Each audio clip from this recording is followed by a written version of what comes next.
Hello students, today we are going to study the overview of components of the motherboard. In my earlier lecture, we have studied the components of the cabinet unit, power supply, motherboard, various ports connected on the cabinet unit, but today's lecture is specifically focused on the motherboard only. Now, let us start it by knowing about the basic definition as well as the short introduction of the topic. One of the important components of the computer system is CPU cabinet, also called the system unit. It contains the processing hardware for the computer as well as few other devices such as disk drives, memory, power supply and the cooling fans. The inside of the system unit for a typical desktop is shown in the figure. Today we are going to learn about all the circuit boards like motherboard and other expansion cards. The main circuit board inside the system unit is called the motherboard. As I explained earlier, the focus is on the motherboard only. The motherboard has variety of chips and boards attached to it.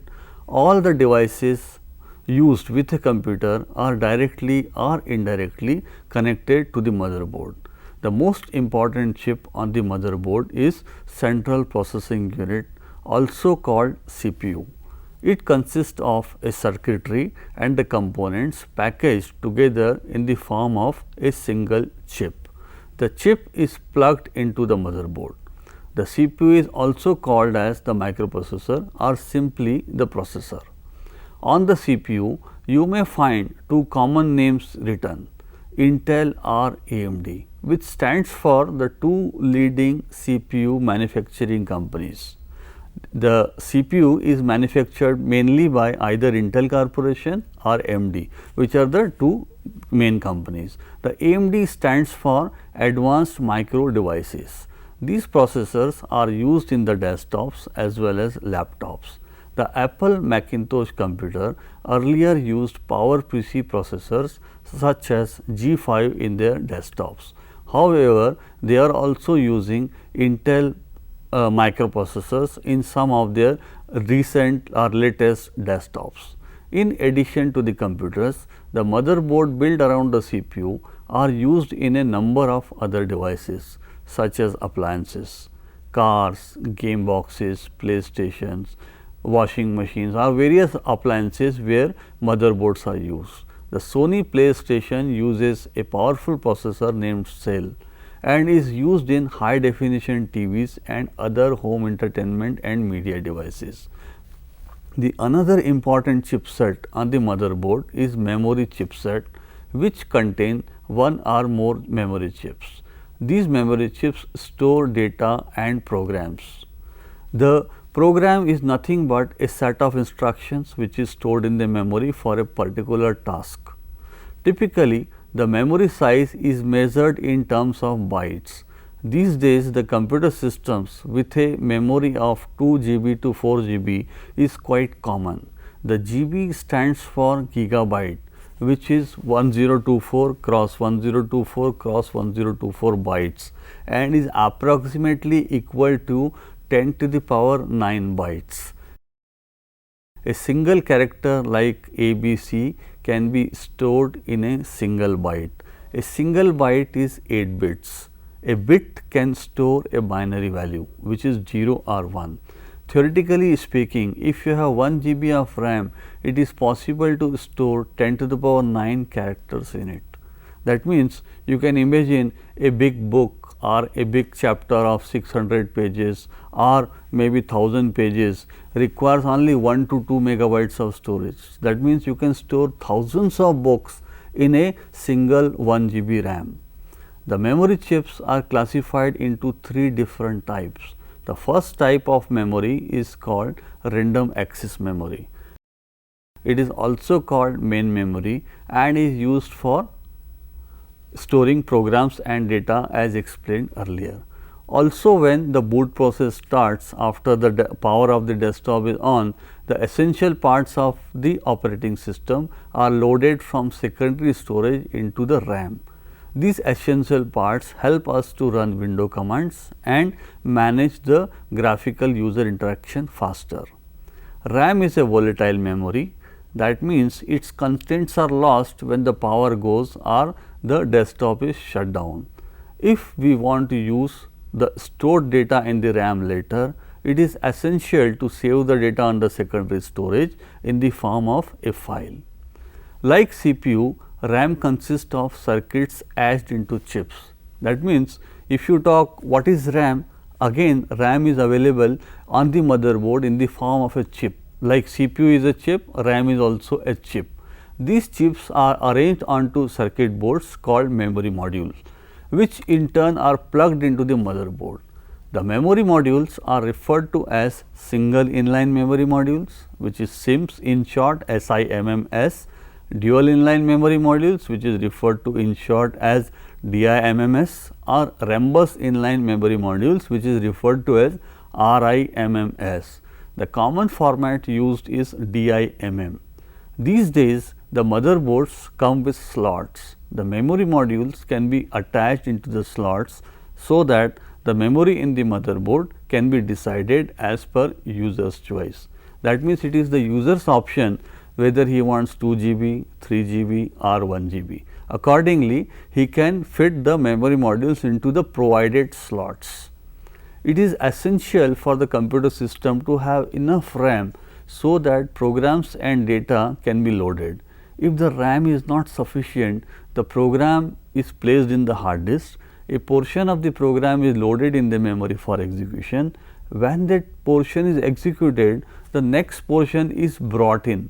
That means, the program is executed in chunks, because the program is larger, memory is smaller, the program has to be brought into the memory in chunks, and that affects the overall performance.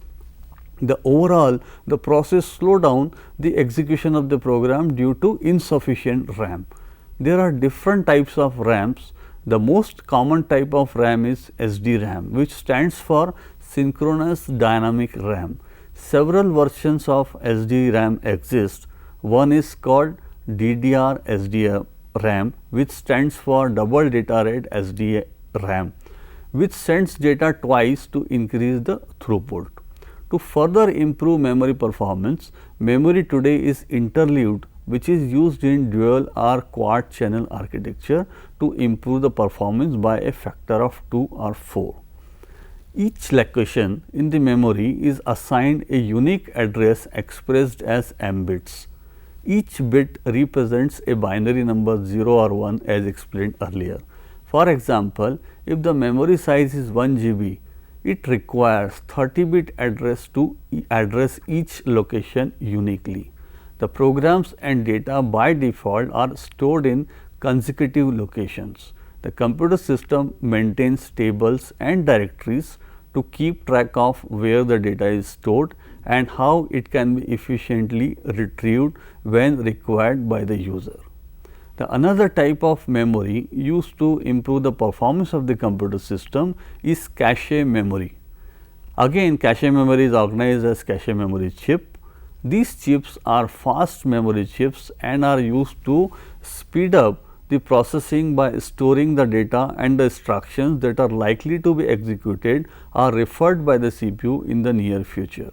It is exactly like a doctor operating the patient keeps all the frequently needed tools handy, while the other ones not frequently needed may be kept a bit away.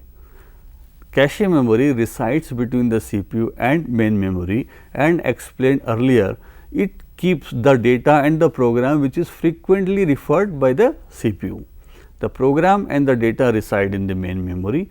A part of the data and program to be executed by CPU is placed in the cache memory. When that portion of the program execution is over, the next portion of the program is brought in. This is how a large program is executed within a small amount of cache memory in chunks. In the past, the cache memory was external to the CPU, but nowadays the cache memory is built right into the CPU chips. The cache memory hierarchy is also organized into two levels as level 1 and level 2 cache. The level 1 cache is faster and closer to CPU as compared to level 2 cache, which is in turn closer and faster compared to main memory. Both the levels are directly built into the CPU these days. The another type of memory is a high speed memory built into the CPU. The high speed memory is called register. The registers are used by the CPU to temporarily store data and intermediate during processing. The registers are fastest type of memory used by the CPU. More the number of registers in the CPU, faster it performs. The CPU performs arithmetic and logical operations over these registers. The size of the register is 32 bits in most of the CPUs. The next important memory type is read-only memory type. Read-only memory, which stands for ROM, in short called ROM, consists of non-volatile memory chips that permanently store data or programs. The ROM contain programs which must permanently reside in the motherboard. For example, when the power is on, the status of various devices is checked by the program placed in the ROM.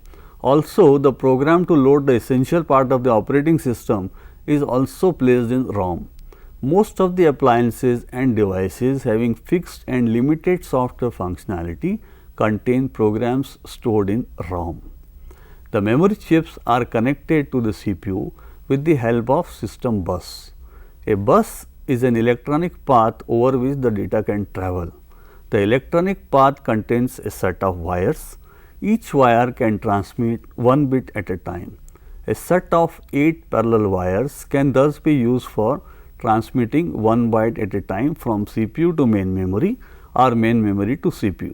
The number of bits which can be transmitted at one time depends on the bus width.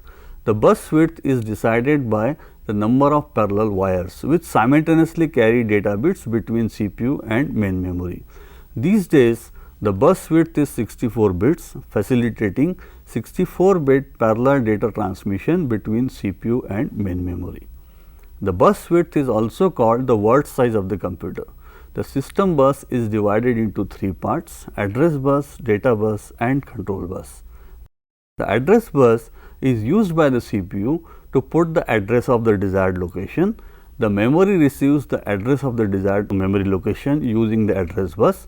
Memory then fetches the contents of the desired location and put the contents on the data bus. The contents placed on the data bus by the memory are then read by the CPU through the read operation initiated through the control bus. The operation is called memory read operation.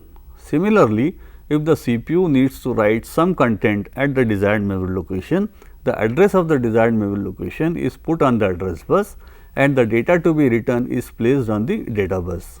The write operation initiated through the control bus performs the write operation. Thus, the CPU fetch the contents of the desired address from the memory or to write the data to the desired memory location. The data bus is used for reading or writing data by the CPU to the memory location. The control bus contains a bunch of connecting wires used for coordinating and controlling the read write operation done by the CPU. These wires and buses are represented on the motherboard printed circuit board as thin copper strips. So, essentially they are not really the bunch of wires as shown on the motherboards, but they are shown as the thin copper strips on the motherboard. Other than the CPU and memory interconnection, which is through the system bus, the buses that connect the CPU to peripheral devices are usually referred to as expansion buses. The expansion buses are etched into the motherboard and vary in width and speed. These buses directly connect the CPU to the ports or connect to the expansion slots, which in turn are connected to the ports. A large number of variants of the expansion buses are developed for various purposes. The most important one is Peripheral Component Interconnect (PCI) bus. Its width is 32 bits and has a bandwidth of 133 megabits per second, in short called Mbps. The newest version of PCI is called PCI Express. A single PCIe can transmit 500 megabits per second, which is approximately 4 times faster than PCI. A 16-bit connection in parallel can transmit up to 500 into 16 megabits per second. Since on every line you are transmitting 16 megabits per second, 500 megabits per second. So, if you have 16 lines in parallel, you can get a speed of around 8 gigabits per second. These PCIe buses are used to connect video cards to the CPU, which in turn are used to drive monitors for display purpose. For connection between hard disk and CPU, either SCSI or IDE buses are used. The SCSI buses are commonly used in servers, while IDE buses are used in desktops and laptops. Another bus architecture which is commonly used nowadays and is versatile is Universal Serial Bus architecture, in short called USB. The CPU is connected to USB port using the USB bus. USB is one of the most widely used standard for connecting peripheral devices to the CPU. The bus bandwidth is enough to support a large number of peripherals like printer, camera, scanner and many entertainment devices. So far we have studied two important components of the motherboard, which are CPU and variants of the memory chips. With the evolution and advancement in the technology, the motherboard technology is also improving day by day. Earlier, the motherboards were larger in size due to packaging constraints, reliability, maintaining temperature under control. However, these days the motherboard dissipate less heat, technology is more reliable. Therefore, the size of the motherboards is reducing day by day. As a result, we see smaller components from tower model desktops to compact flat desktops, laptops, palm tops and now tablets. So, what we have studied today is a motherboard, its important components like CPU, memory and their interconnection with the help of system buses and expansion buses. And then we have studied the connection of CPU to the peripherals using expansion buses. In the last, we studied how the technology has helped to reduce the size of the motherboard through the series of technological evolutions. Thanks.